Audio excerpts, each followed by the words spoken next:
Bueno, sistema honetan, lehenengo ikusten duguna da, ekuazio bakoitzean, egin behar dugula, kasu honetan ez dago parentesirik kentzeko, baina bai zatitzaileak. Lehenengo pausoa beti izaten da parentesiak ezabatzea. Kasu honetan, ez dago lakorik, orduan hasiko gara, zatitzailea ezabatu nahian, zer egin behar dugu, ateratzen dugu MKT zatitzaileen artean, eta MKT 3 eta 2 artekoa 6 dalez, lehenengo ekuazioa osorik 6rekin biderkatzen dugu. Orduan ipintzen dugu lehenengo atala osorik 6rekin biderkatuta, eta bigarren atala ere bai. Lehenengo atala biderkatzen dugunean 6rekin, geratzen da 6x zati 3. Ken 6x zati 2, berdin, eta hemen 4 bider 6, 24. 6 zati 3 simplifikatzen dugu, eta 2 geratzen da. Orduan, 2x. 6 zati 2 simplifikatzen dugu, eta 3 geratzen da. Orduan, ken 3i. Berdin, 24. Hori daukagu gure lehenengo ekuazioa. Ja, modu laburrian dago. X eta y lehenengo atalean, eta gaiazkea bigarren atalean. Orain ingo dugu gauza bera bigarren ekuazioarekin. Bigarren ekuazioan ere, zatitzaileak daude, ez parentesirik ez dago, beraz, MKT ateratzen dugu, zatitzaileen artekoa, 2 eta 4 artekoa 4 da, orduan egingo duguna izango da, biderkatuko ditugu atal biak 4 horrekin. Eta 4rekin biderkatzen dugunean, ipintzen dugu, parentesi handi baten, lehenengo atal osoa, eta bigarren. Lehenengo atala biderkatzen dugu 4 horrekin, 4x zati 2, 4 biderkatu dugu x erdirekin, 4x erdi, orain 4 biderkatzen dugu irekin, gehi 4i zati 4, berdin, 4 bider 2, 8 bigarren atalian. Beraz, hemen ikusten duzu 4 eta 2 simplifikatzen direla eta 2 geratzen da, beraz, 2x, hemen 4 eta 4 simplifikatzen dira eta i geratzen da, eta bigarren atalian 8. Gure ekuazio honek hartu du era simplifikatua, hau da, x eta y lehenengo atalian eta bigarren atalian zenbakia, gaiazkea.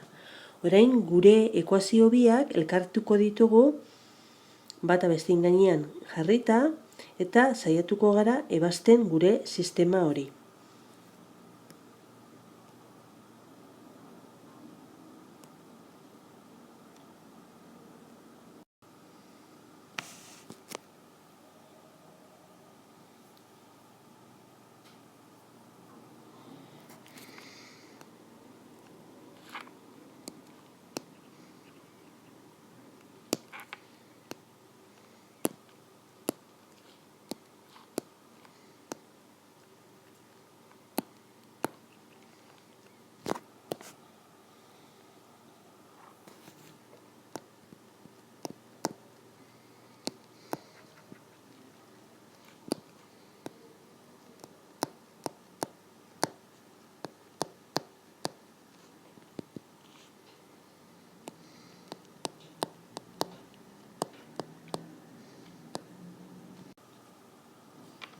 Hemen dakoagu sortutako sistema, baina ja askoz ere sinpliagoa. Erabakiko dugu zen metodokin ebatzeko dugun. Nik kasu honetan oso erreza ikusten dut laburpen metodoa. Ikus dezakezu nola hemen lehenengo ekuazioan 2x agertzen dan, eta bigarren ekuazioan ere 2x. Lehenengo ekuazioa biderkatzen badugu minus batekin biderkatuta, nola geratzen da? Geratzen da minus 2x gehi 3i berdin minus 24. Lehenengo eta bigarren atala dana minus batekin biderkatu dut. Bigarrena utziko dugu dagoen moduan, beraz, batekin biderkatuko genduke, ero dagoen moduan utzita, gauza bera da, eta lortzen dugu 2x gehi berdin 8.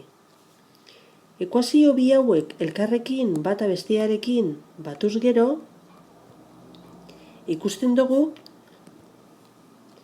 minus 2x eta 2x 0 ematen dutela batzean. 3i gehik ematen dute 4i. Eta minus 24 gehi 8 minus 16 da. Beraz, 4rekin zatitzen baditugu atal biak, geratzen da i berdin minus 4. Iren soluzioa aurkitu dugunez, bagoazen adibidez lehenengo ekuaziora, xen partez x ipiniz eta iren partez orain lortu dugun minus 4 hori.